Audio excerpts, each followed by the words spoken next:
Olá pessoal, tudo bem? A gente está aqui em mais um API Play Express dentro do API Experience 2015, o APIX, o primeiro evento dedicado 100% ao mundo das APIs no Brasil. E eu estou aqui com nossa atração internacional do evento, o Jamie Kirkpatrick, do Spotify. A gente vai bater um papo aqui sobre não só a cultura de engenharia deles lá, desenvolvimento, mas também, principalmente, sobre a diferenciação das APIs internas e externas deles e como os times lidam com isso. Bom, agora a gente vai para o inglês, você vai poder ver as legendas aqui abaixo. Jamie, firstly, thank you for joining us, not only here in Brazil, but also here in the video. Please introduce yourself, tell us a bit about Spotify too. My name is Jamie Kirkpatrick. I'm Director of Product for Plataforma SDK at Spotify, which basically we look after the kind of tooling, both APIs and libraries, primarily for our integrations with external partners.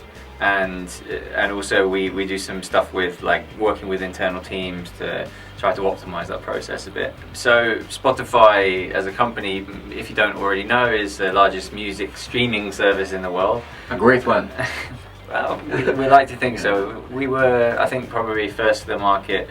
You know, really, I think the landscape has changed a lot since 2006 when Spotify was conceived. So we came to Brazil in 2014 only, actually, so last year, so it's a bit late, but yeah, I think by now people probably know a bit more about Spotify than they did before. I mean, streaming really is starting to replace downloads as well. I mean, it's pretty far on the road of replacing downloads as the way that people consume music.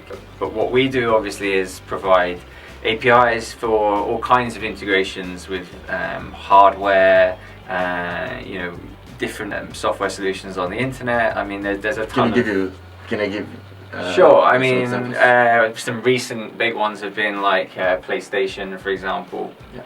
We just did a Google Cast integration as well. So these are all places where we have to look at kind of what the most appropriate APIs or solutions for them are. Depending on the solution, it can be a web API, it might be our embedded library for, you know, more constrained use cases. I mean, we also have stuff for hobbyist developers as well. We have kind of the web service ecosystem generally, which, you know, if you're a hobby developer at home, you might be able to, or you may have got a cool idea, you just go out there and start hacking with it. So. Cool, very cool. The first question I wanted to ask you is about your engineering culture. We hear a lot about that in Brazil. Actually, we know some companies that are trying to emulate how you work because you managed to grow your team, to hundreds and still actually function like a startup. So can you tell us how does that work? And yeah.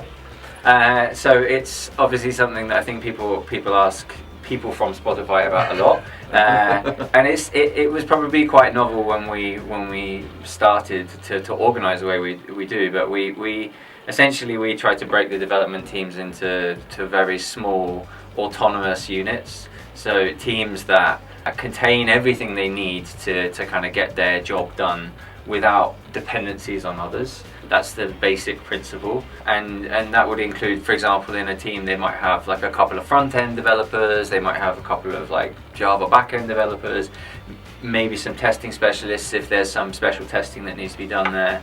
They have a product owner, and they would be organized around owning a very specific part of the product. So it could be, for example, a very recent example is that we have this product called Spotify Running, which is basically a product which will kind of beat match playlists for you while you're running, and that's something that we have on many platforms, but the team own that whole experience. They own all parts of it from top to bottom, all the back-end infrastructure and everything. We have many of these small teams basically kind of structured for that, and that's our basic unit of how we kind of organize. We know that you have different APIs for these internal teams for internal integrations and collaboration. And you also have teams that work only with the external API, so you have like two different strategies. Why is that? When and why did you decide to do that? Yeah, so this has actually been a very big part of my particular personal journey at Spotify. In 2011, when I joined, we were creating this kind of one API to rule them all. And we even kind of released it publicly as for other people to build on. I mean, in many ways that was a great thing. We thought that like dog fooding, using our own stuff would obviously raise the bar as far as quality goes, but it has some trade-offs as well, and the trade-offs really come around speed. As a company, Spotify is growing incredibly fast, and our product has to change incredibly fast as well. And we have more and more teams that join or are created every year. And what we found was that having an API like the one we had before was kind of a single point of failure. You had a single team maintaining that API, trying to keep it consistent, trying to make sure that it was stable, all the things that kind of external APIs need to be. When we do an integration with PlayStation, for example, we need to make sure that it's super stable, because their cycle times, their update times are something like a year for a firmware update. That's just one example from the hardware world, for example. Mm-hmm. But whereas internally, of course, that kind of speed would kill us. So we really tried to think about how we could solve and optimize for the internal case as well, and it ended up meaning that we had to have a separate strategy for that. And how has it been working out? Yeah, I mean, so our success metric really is like, if you're a team at Spotify, the interesting question is, how many people do you need to talk to get your thing done? Like, the ideal answer is like none. We can do it in our team. Like, we have all this tooling and we can self-serve.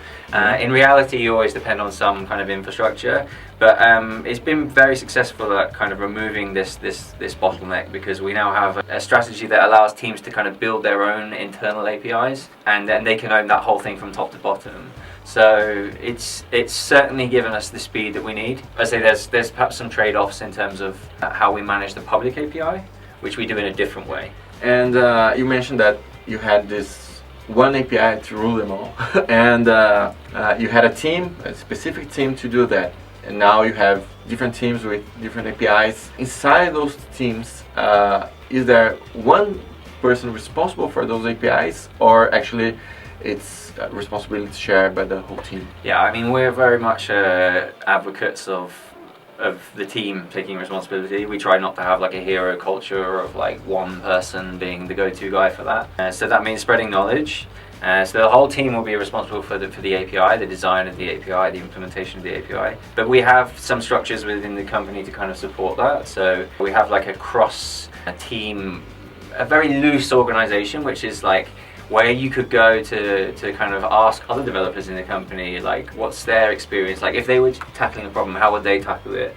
Basically sharing best practice, and also evolving our standards as well, because nothing ever stands still. And so we want to make sure that when we learn something in one part of the company, we can share that learning elsewhere.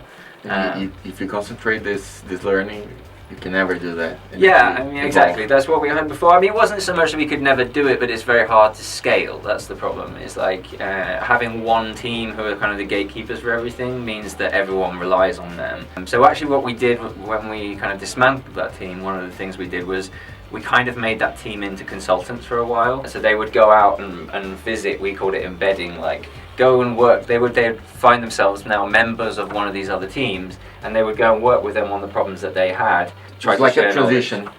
Yeah, it was a knowledge sharing thing, but it's a two-way thing as well, because one of the things I think about building infrastructure, APIs in general, is that it's very easy to get kind of caught up in building the perfect API, or what you think is the perfect API. But it's very, very important also to remember, like, who are you building it for, and what do they want to do with it? And that means staying close to your consumers.